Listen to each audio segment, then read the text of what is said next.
Coucou, alors bienvenue pour un nouveau tirage. C'était l'impulsion du matin. Je sais pas de quoi ça va parler comme d'habitude, je vais me laisser complètement guider, inspirer. Voilà, donc c'est les deux premières cartes qui sont tombées. La maturité émotionnelle. Une maturité émotionnelle doit être atteinte pour grandir. Du coup, ça va me parler de l'enfant intérieur et de l'adulte intérieur. Et donc ça, c'est Saturne-Lune. Et enfin, Neptune-Jupiter, la carte 22, la chance, qui dit que tout événement est une merveilleuse opportunité.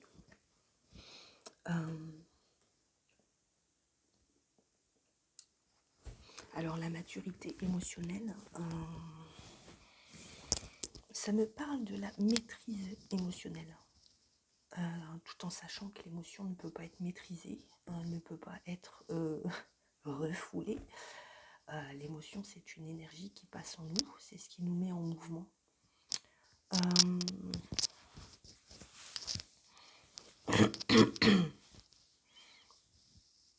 Et les événements.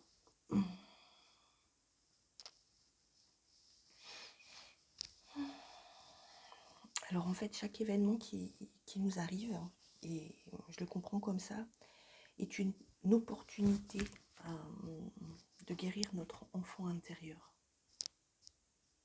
Je vais donner cette direction. Parce que dans la carte, on voit bien l'enfant intérieur. Il y a deux cadres en fait. Il y a deux cadres. Il y a deux cadres à la photo, à l'image. Donc on voit bien l'enfant intérieur qui est à l'intérieur de cet adulte intérieur. Il est un peu dans l'ombre. Il est un peu dans l'ombre et surtout il est hyper lumineux lui-même. Voilà, il est hyper lumineux et c'est lui qui donne l'impulsion en fait. C'est lui qui donne l'impulsion à la vie.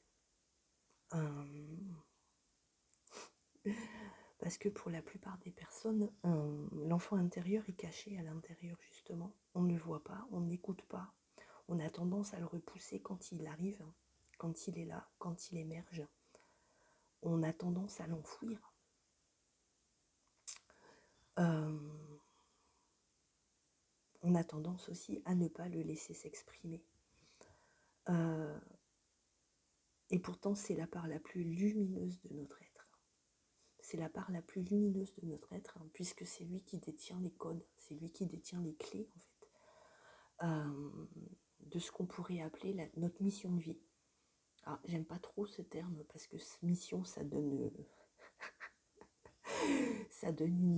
une idée de quelque chose à accomplir, de quelque chose à terminer. Et puis dans l'imagerie populaire, le mot mission est un peu enfermant, est un peu étouffant.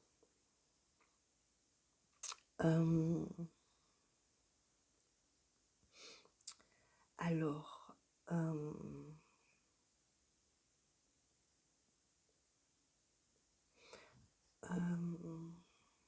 à qui veut écouter son enfant intérieur, à qui veut écouter, entendre, retrouver son enfant intérieur, l'idée c'est que c'est un chemin qui est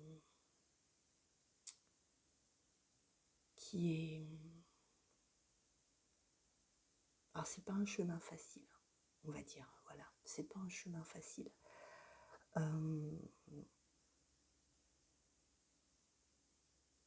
Parce que avant de voir le côté lumineux de l'enfant intérieur, vous allez voir qu'en fait, quand on se connecte à l'enfant intérieur, on tombe déjà sur une boule d'émotions. Une boule d'émotions qui sont refoulées, une boule d'émotions qui n'ont pas été vécues. Parce que trop douloureuse.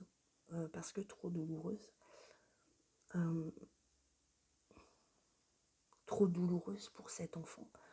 Comme on est souvent placé dans la vie, on est souvent placé en mode adulte, parce qu'on est adulte, donc on est en mode adulte. Et quand il nous arrive un événement, une situation, une discussion, une rencontre, on a tous tendance à l'avoir en mode adulte, à rester en mode adulte, justement pour pas voir cet enfant intérieur. Et c'est là l'idée, c'est qu'en fait, même si les rencontres, même si les situations, même si les événements de notre vie sont, je vais dire, inconfortables, sont remuants, en fait, c'est une chance. C'est une chance que la vie vous offre, ces rencontres. Même si sur le moment, on ne voit pas ça comme une chance. Ça arrive parfois, on se demande pourquoi on a vécu tel événement, telle circonstance, telle situation. Mais en fait, la vie est super intelligente. L'univers est super intelligent, mais pas intelligent au sens où on l'entend habituellement. Parce que chaque événement que l'on vit, chaque situation, en fait, est une chance justement de retrouver cet enfant intérieur, de le retrouver, de le prendre dans ses bras, de l'aimer. Parce qu'on a tous à l'intérieur un enfant. On est tous encore l'enfant qu'on était dans le passé. Ce passé est toujours présent en nous. Alors, il a un côté hyper lumineux, mais en même temps, il a un côté sombre, l'enfant intérieur, et c'est toutes ces émotions refoulées, justement, toutes ces émotions non vécues. Dans chaque situation de notre enfance, parce que l'enfant intérieur, en fait, dans les faits, il n'a pas de filtre, l'enfant intérieur. C'est une boule émotionnelle, c'est un enfant joueur, rigolo, spontané, curieux. Et puis chaque événement de vie, en fait, va ternir cette curiosité, cette spontanéité, cette joie. Et donc, va enfermer cet enfant dans une espèce de croûte. Je vais dire ça comme ça, dans une espèce de croûte, parce qu'en fait, on va le réprimer nous-mêmes, notre enfant intérieur. Quand j'ai fait ceci, maman a fait cela, ou quand j'ai dit ceci, papa a dit cela. Enfin bon, donc, ce qui fait qu'au fur et à mesure qu'on grandit, toutes ces blessures, en fait, les blessures émotionnelles, vont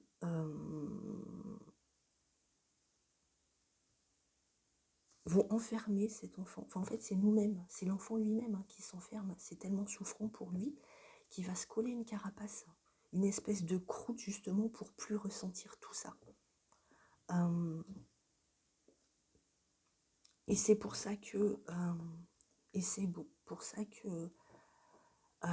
pour moi, ça fait partie de l'éveil spirituel, justement, recontacter son enfant intérieur, parce que c'est lui qui détient la lumière, en fait. C'est lui qui détient la lumière.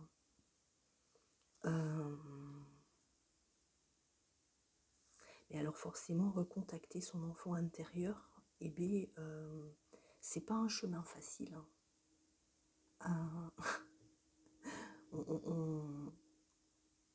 On croit qu'on va recontacter la lumière et tout ça, mais on se rend compte en avançant qu'en fait, on recontacte aussi beaucoup de nœuds énergétiques, je dirais, beaucoup d'émotions qui sont cristallisées, c'est-à-dire des émotions qui étaient là, mais on les a pas vécues, ces émotions, on les a refoulées, et du coup, elles restent cristallisées en nous comme un caillou, on va dire ça, comme un petit caillou, en fait.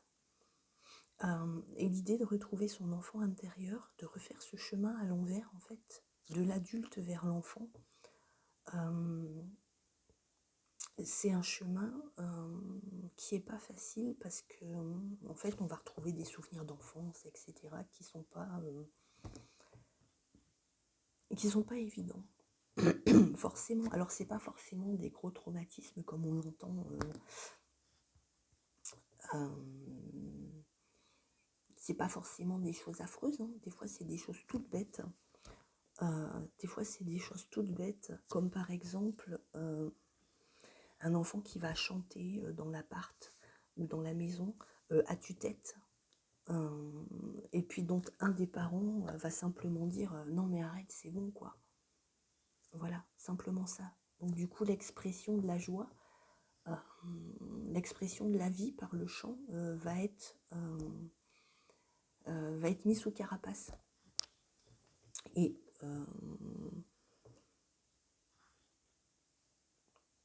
va être mise sous carapace. Et c'est de là que c'est à partir de ce genre d'événements qu'on va se poser nous-mêmes une carapace pour justement ne plus ressentir cette émotion qu'on a ressentie quand le parent ou la mamie ou un proche, hein, je veux dire un ami a fait cette remarque. Non mais c'est bon, arrête de chanter, du genre tu chantes faux, tu chantes pas les bonnes paroles, enfin bon, on peut imaginer plein de choses. Est-ce qu'il faut que l'émotion à l'instant T ressentie par l'enfant, elle est tellement souffrante qu'il veut pas, je veux dire, il va pas vouloir la ressentir, c'est tellement, qui va poser, enfin, il y a un mécanisme qui se met en place, qui pose une carapace, qui pose une petite croûte, comme une croûte, sur cette émotion non vécue, parce que c'est trop intense pour l'enfant. Et c'est à partir de là qu'on va bloquer notre expression. L'expression de la joie, le chant, etc. Pardon. Donc voilà, ce qui fait que quand on est adulte, la vie va passer sa vie en fait à nous représenter ces expériences. Cette expérience par exemple, c'est juste un exemple, hein, ça peut être dans n'importe quel domaine. La vie va passer sa vie à nous représenter toujours cette situation, ce qu'on pourrait appeler des boucles. Alors à chaque fois, ce ne sera jamais les mêmes circonstances, ce ne sera jamais les mêmes personnes, mais une fois qu'on a commencé un chemin d'éveil, en fait, l'idée va être, comme, c'est ça le truc, comme dans cette carte, ce coquillage là qui me fait penser au fractal, c'est-à-dire qu'au centre, il y a le nœud énergétique d'origine, et puis la vie nous présente des situations qui nous permettent de faire ce chemin, en fait, de s'en approcher de plus en plus. Plus on est conscient des situations que la vie, en fait, nous fait grandir, enfin, j'aime pas le mot grandir, que la vie est là pour nous rendre libres, en fait. L'univers, l'amour, ce que vous voulez. La vie est là pour nous rendre libres. Et libres de quoi ? Libres de ces nœuds énergétiques d'origine. Alors, quand on est adulte, genre 40, 50, même 30 ans, hein, enfin, je veux dire, l'idée c'est que chaque situation de notre vie, en fait, n'est qu'une représentation extérieure de ce petit nœud intérieur. Et plus on en est conscient, et plus on aime ces parties de nous, et plus on se rapproche du centre et du nœud énergétique originel. Par exemple, ce petit garçon, cette petite fille qui est en train de chanter et puis qui se fait tacler par un de ses parents, par un de ses proches, voilà, et qui va brimer son expression en fait, qui va brimer sa spontanéité, qui va brimer, il entend de la musique, son corps se met à danser, sa voix se met à chanter toute seule, parce qu'il est là, il est dans l'instant présent, et il va se faire tacler, mais c'est pas volontaire, c'est pas conscient pour les proches, pour la famille, etc. C'est pas conscient.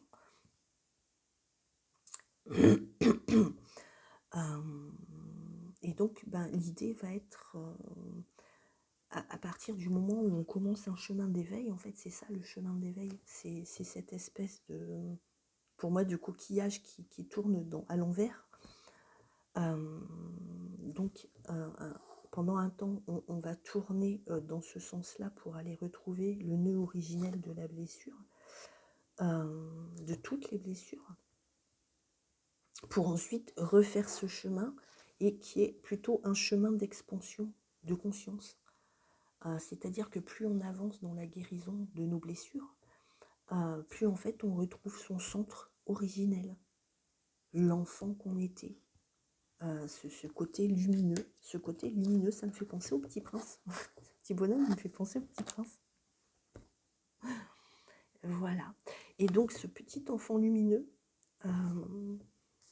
une fois qu'en tant qu'adulte, plutôt que de refouler nos blessures, plutôt que de ne pas y penser, plutôt que de mettre un voile dessus, puis de le cacher, de le mettre sous le tapis, comme on dit, l'idée, cet enfant intérieur, ça va être de l'aimer tel qu'il est, avec ses blessures.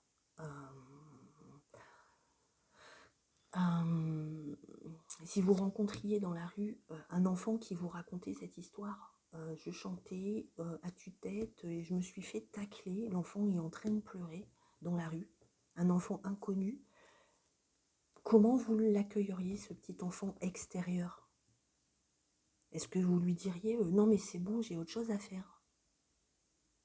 Ou est-ce que vous le prendriez dans vos bras et est-ce que vous accueilleriez ses émotions?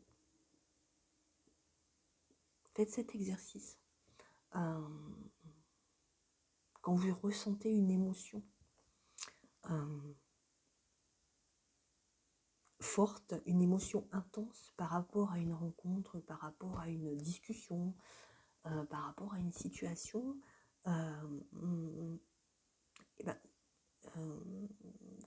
comment en tant qu'adulte est-ce que vous réagiriez par rapport à un enfant extérieur qui vous raconterait ça? La plupart du temps, on accueille l'enfant, un enfant extérieur, un petit bonhomme ou une petite bonne femme qu'on rencontre dans la rue et qui pleure, on l'accueille beaucoup mieux qu'on s'accueille soi-même, notre enfant intérieur.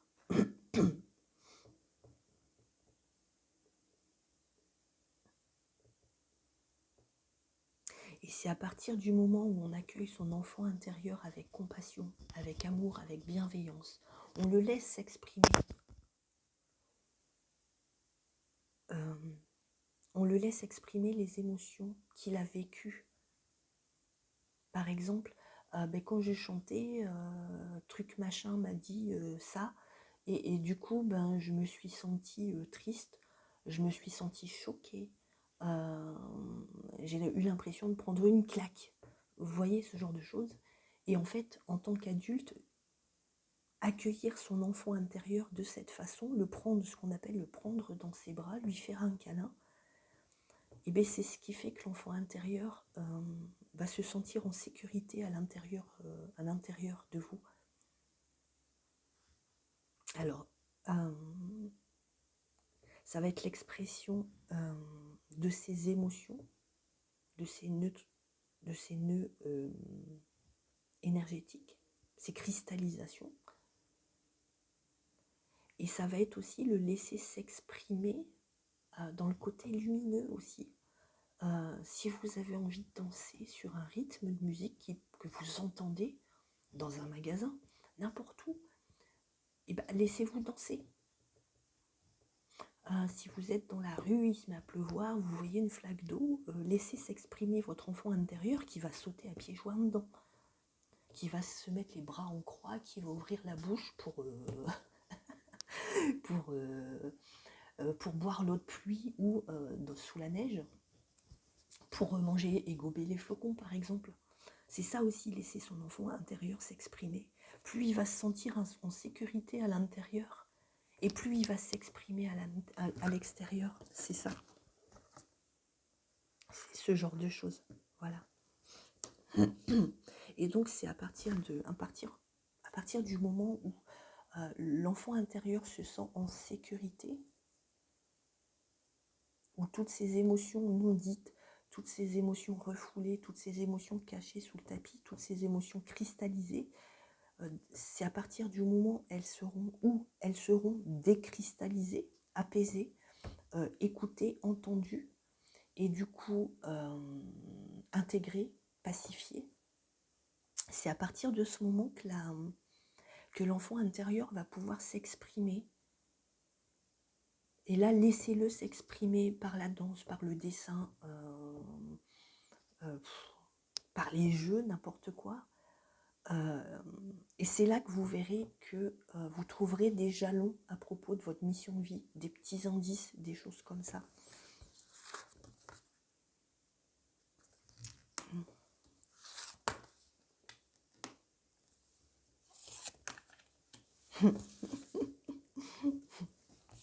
Alors, l'heure de la sieste. Ah, j'adore ce petit renard qui dort et qui se repose. Voilà. L'heure de la sieste. Une histoire sans fin. Avec un petit personnage qui a l'impression de se prendre la tête et d'en avoir marre. Et qui est posé au-dessus d'un sablier d'ailleurs. Et enfin, rien ne vaut son chez-soi. Rien ne vaut son chez-soi.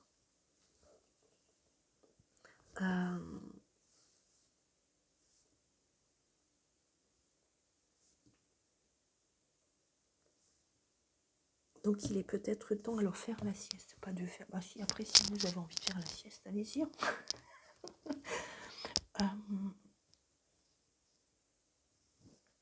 Alors, ouais, ça me... En fait, l'idée, une histoire sans fin, ça c'est quand on... Ce que je disais tout à l'heure, quand ça tourne en boucle, en fait, on retrouve toujours les mêmes situations. Alors, plus on avance sur le chemin d'éveil, plus c'est subtil. C'est jamais les mêmes situations, c'est jamais les mêmes personnes, mais quelque part, ça rappelle, ça nous permet de nous souvenir, si on voit ça, si on voit la situation avec de la hauteur, et on voit juste les énergies qui sont en jeu.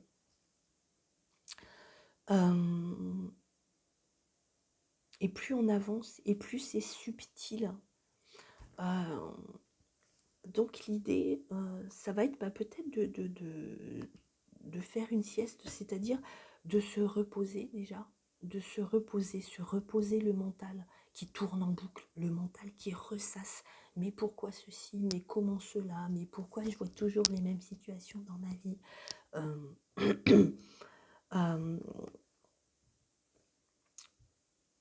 Pour justement passer à l'écoute de son enfant intérieur. Et plus on va l'écouter, et plus on va l'accueillir, et plus on va le prendre dans nos bras, cet enfant intérieur. En fait, c'est nous. Et plus il va se sentir chez lui, et plus il va se sentir en sécurité. Et plus du coup, il va pouvoir s'exprimer en toute confiance à l'intérieur de vous. L'idée, c'est de le laisser s'exprimer. De ne pas... ok. D'accord. On me dit cette coquille. Ouais, d'accord. C'est ce que tout à l'heure, ce que j'appelais des croûtes, des petites croûtes en fait, comme des carapaces. En fait, c'est pas une seule carapace, c'est plein de petites carapaces sur plein de petites blessures, sur plein de petites, entre guillemets. En tant qu'adulte, ça nous paraît comme des petites situations. Ouais, non, mais c'est rien. Quand telle personne m'a dit ça, non, mais c'est rien. C'est rien. Il y a des gens qui ont connu pire. C'est pas si important que ça, etc. J'ai perdu le fil.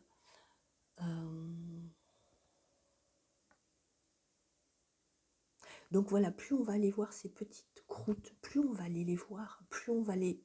Alors pas les enlever, l'idée c'est pas d'enlever les croûtes comme on enlèverait un pansement, chilac. Non, l'idée cette croûte c'est d'aller l'aimer, c'est d'aller poser de l'amour sur cette croûte. Si on l'a mis en place, cette croûte, c'est que derrière c'est à vif. Alors l'idée,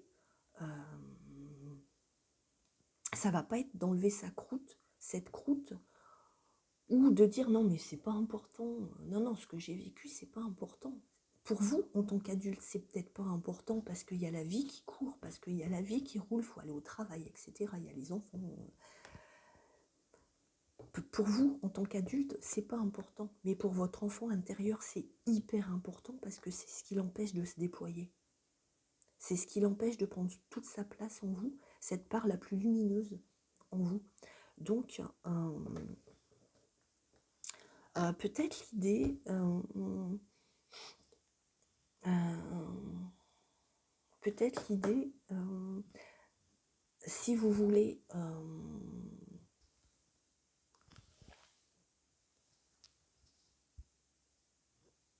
si vous voulez savoir ce que vous êtes venu faire sur Terre, quelle est votre mission de vie, quelle est votre mission d'âme, votre chemin d'âme, si vous voulez vous épanouir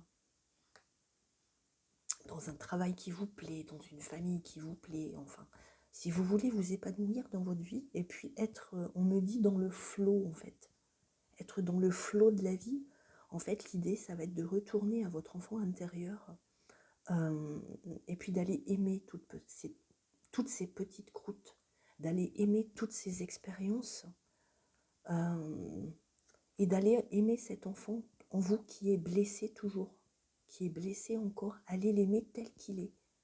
Aimez-le, blessé, c'est... Comportez-vous avec cet enfant intérieur comme vous vous comportez avec les autres enfants.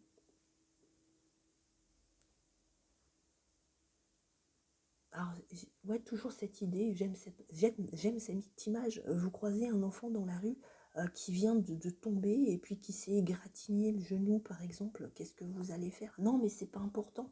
Non, sois fort, sois forte. Non, non, mais c'est rien, ça saigne, c'est pas grave. Regardez rien. Non, mettez-vous à la place de l'enfant, qu'est-ce qu'il peut ressentir? Cet enfant que vous croisez dans la rue. Ok, donc pourquoi vous faites pas pareil avec vous-même? C'est ça le truc. Bon alors, c'est sûr que c'est pas évident. Donc l'idée de faire la sieste, eh bien, c'est peut-être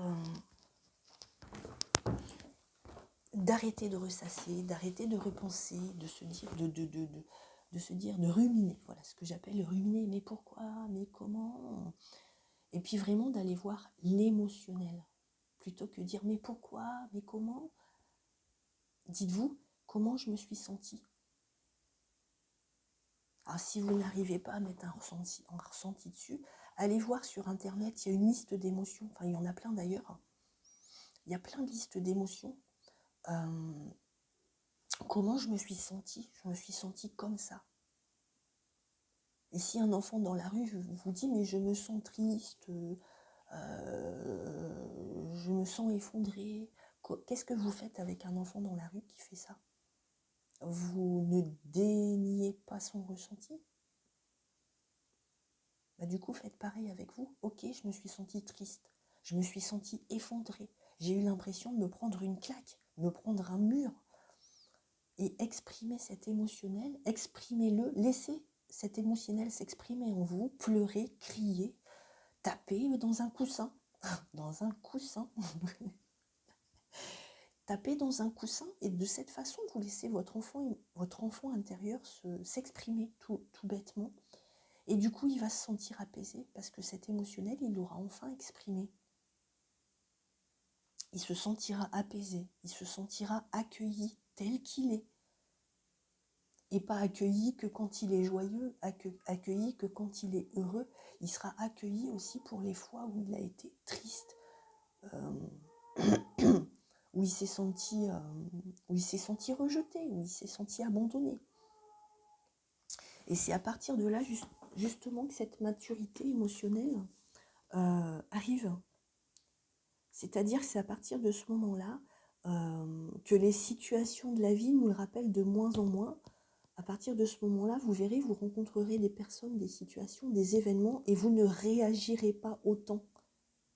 Vous vous direz, non, ça va, en fait, ça va. J'ai pas autant de réactions émotionnelles qu'avant.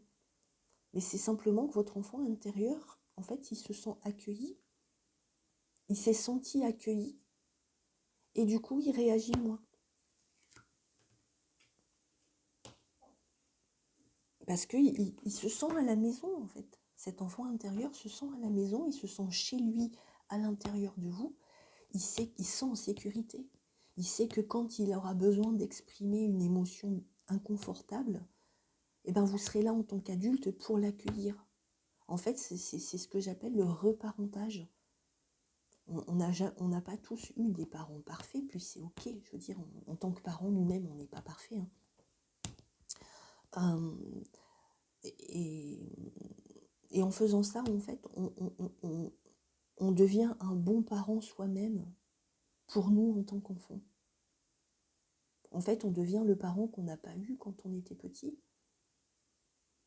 Et c'est à ce moment-là qu'on se sent bien chez soi. À l'intérieur de nous-mêmes, on se sent en sécurité. Voilà. Ben,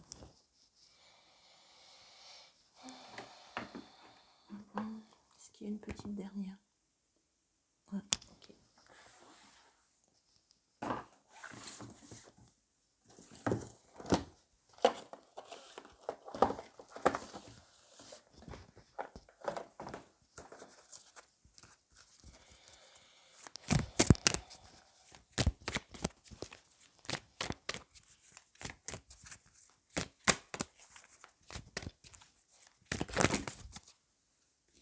Ah, voilà. Merci la guidance. Le pouvoir de l'amour. Voilà. Alors là, c'est peut-être... il y a un homme, une femme, etc.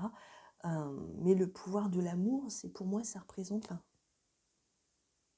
avec cette direction de guidance par les cartes, en fait, ça représente plutôt un nouveau papa et une nouvelle maman intérieure.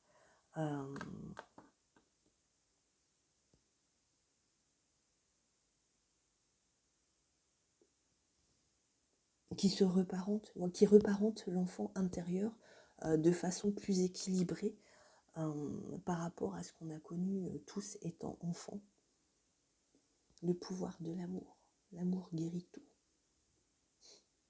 L'amour guérit tout. Et un amour unifié, c'est-à-dire à la fois masculin et féminin. Dans ce qu'on a fait, dans ce qu'on fait, dans ce qu'on a été et dans ce qu'on est. Waouh, super carte. Super guidance. Ah, on me dit de...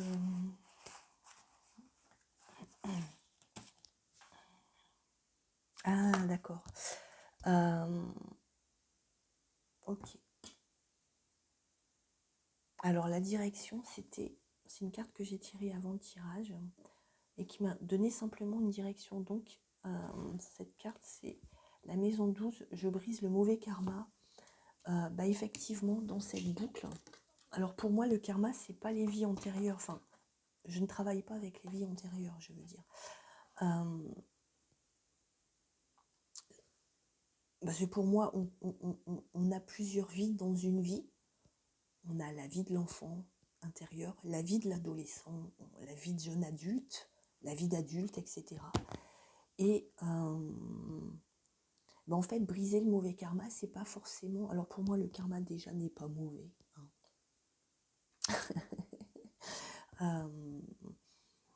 Les causes, c'est juste des causes, des effets, des causes, des conséquences, pas par rapport à quelqu'un, par rapport à soi-même. Par rapport à soi-même. Donc c'est ça, briser le karma, c'est-à-dire que chaque situation nous parle de causes et de causes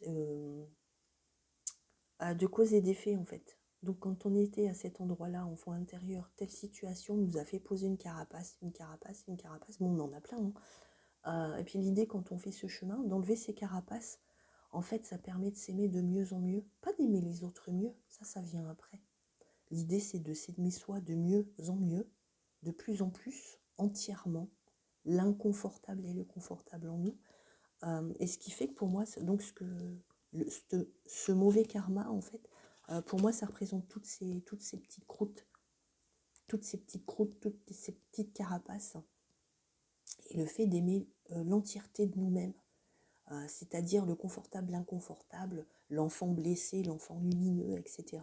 Ça permet justement de briser le karma. Quand on rencontre, plus on avance et plus on se rend compte que les situations que l'on rencontre nous font moins souffrir, sont moins douloureuses. On ne réagit pas pareil. On se dit, tiens, il y a 2 ans, j'aurais fait ça. Maintenant, je le ressens différemment. Et c'est toujours une question d'ouverture vers le monde.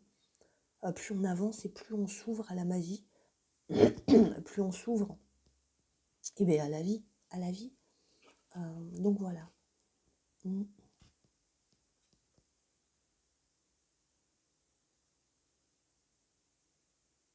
Et puis c'est à partir de là que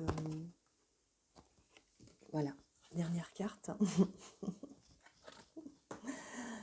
C'est quand on se reparente, qu'on arrive à avoir, à être un papa et une maman aimante pour son enfant intérieur. On se reparente, on devient le parent idéal pour nous-mêmes en fait. C'est à partir de là que l'enfant intérieur se trouve en confiance à l'intérieur de nous, en confiance parce qu'il est aimé. Du coup, un chemin s'ouvre, un nouveau chemin s'ouvre, et du coup, il peut arpenter, l'enfant peut prendre ce chemin en toute confiance. Parce que justement, il a envie de découvrir, il a envie, il redevient curieux, on redevient nous-mêmes en tant qu'adulte, on redevient curieux de la vie. Et c'est à partir de ce moment-là que l'on peut créer, en fait, la créativité. On peut créer une nouvelle vie, on peut créer de nouvelles expériences. Voilà.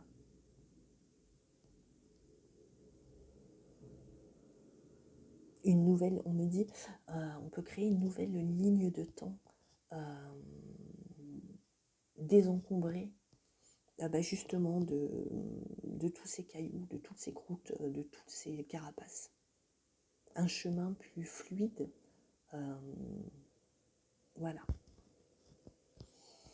J'adore cette carte. Elle est magnifique. Numéro 1 en plus. Numéro 1. Une petite dernière. Ok. Je comprends. Alors, par rapport à ces cartes. D'accord. Merci, guidance. Par rapport aux deux premières cartes, l'heure de la sieste et une histoire sans fin, comment arrêter justement cette rumination? Bon, c'est tout à fait naturel, hein, en plus, hein, de ruminer. Quand une situation ne nous convient pas, on se prend le chou, c'est normal, on se prend la tête.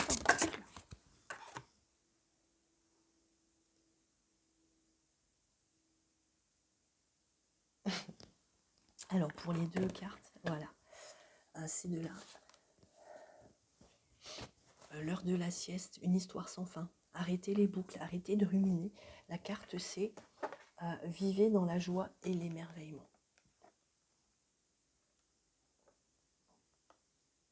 Avec un côté sombre, un côté lumineux aussi. Ouvrez-vous à la magie de chaque moment et ressentez la joie et l'émerveillement de tout ce qui est vivant. Cette attitude vous permettra de rester connecté à l'extase du flux de la vie.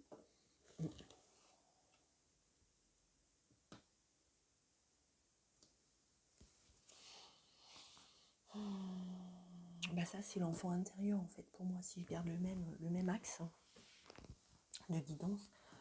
Vivez dans la joie et l'émerveillement, c'est ça. Justement, je crois que je l'ai dit, pour éviter ces ruminations, en fait.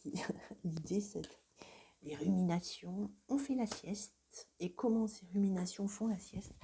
Simplement en voyant la vie comme un enfant intérieur, justement.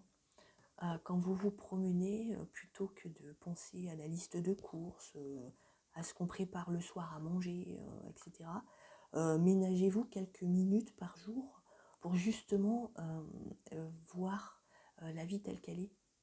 Voir la vie, voir ce qui vous entoure avec les yeux d'un enfant. Les flaques d'eau, là ça va être le printemps, les bourgeons qui commencent à sortir, etc.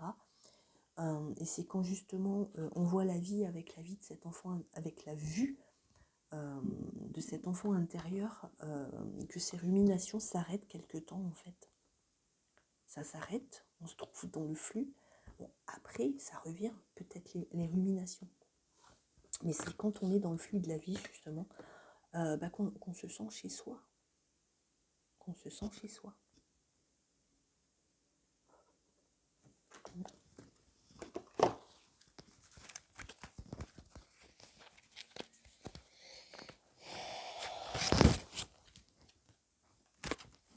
Voilà. Imprégnez-vous de la beauté de la nature. Prenez une respiration profonde et passez du temps en pleine nature.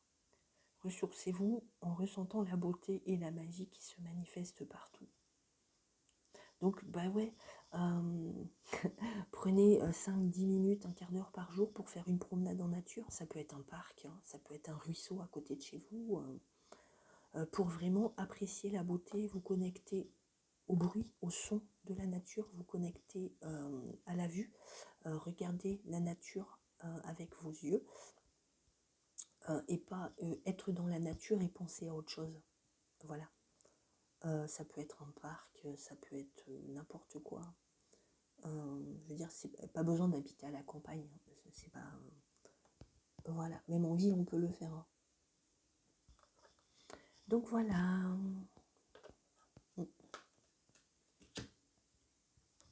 Merci de votre écoute. Et bonne journée, j'allais dire non, une dernière. Une dernière.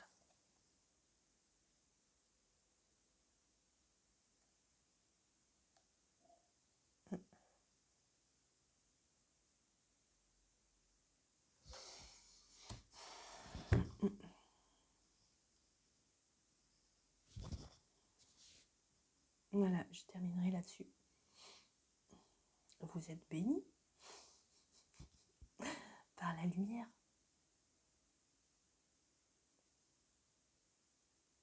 Il y a un soin de lumière qui passe. Ok.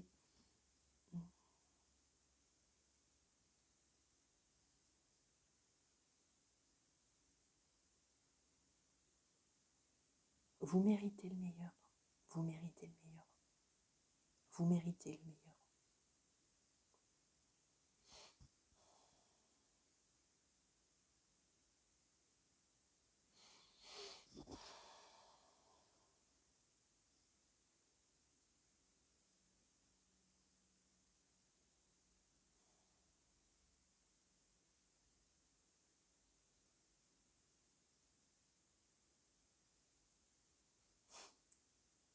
Voilà.